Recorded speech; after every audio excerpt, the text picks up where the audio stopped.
Hey guys, what's up? Welcome to another video. Today we're gonna learn how to make a very nice marble material. For those who don't know, actually Octane has a very interesting marble procedural that we're gonna take a look on this tutorial. So let's get started.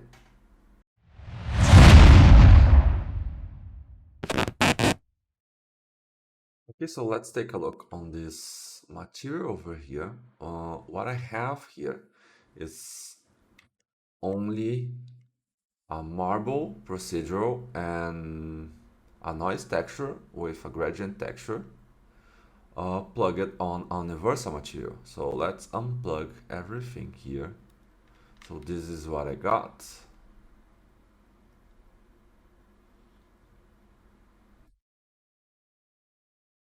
Not metallic. Yeah. Okay, so this is what I got. So let's plug the marble material, marble texture, sorry, on the albedo. And let's take a look on the effect here. So here I have the power, like how bright it is and how dark it can be.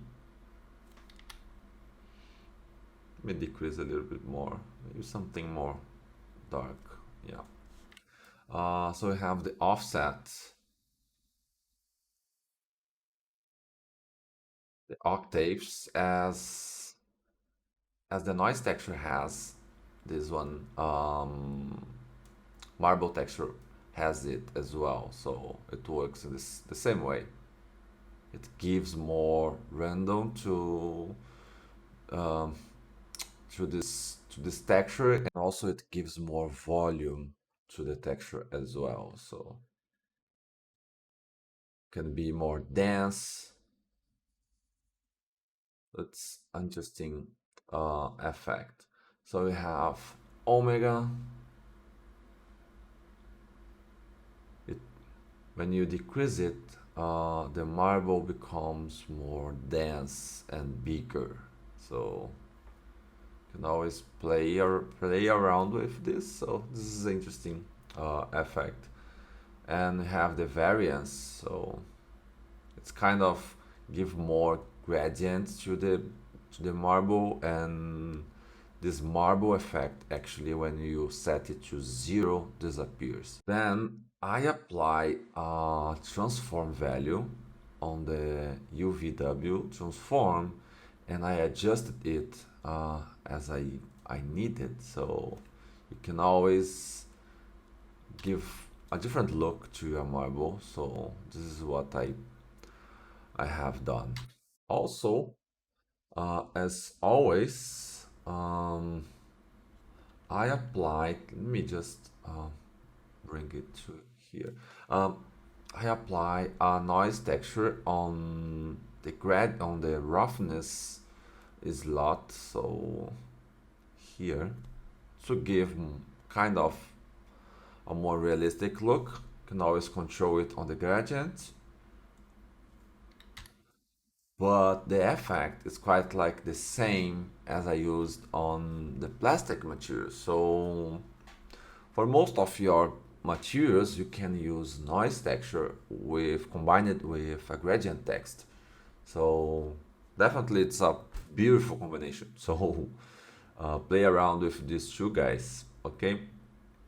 So here, let me see what I got. Let me unplug this, set it to black so you can see a little bit more the effect. So I applied also a transform value on the UVW transform, and I played around with the contrast and gamma as well, so to give kind of a hand stain on the material. Also, the gradient map is just to control the opacity of this effect, the noise effect. So yeah, the octaves here, as I said, is the same as here, we have the same result. So Yeah, so it's a pretty simple material, and it's a pretty simple way to do that because Octane already has it. You can use it on your architectures visualization. So I hope you have enjoyed it, and if you have any questions regarding this video, please let me know. I'm glad to answer it. Thank you very much, and see you in the next video.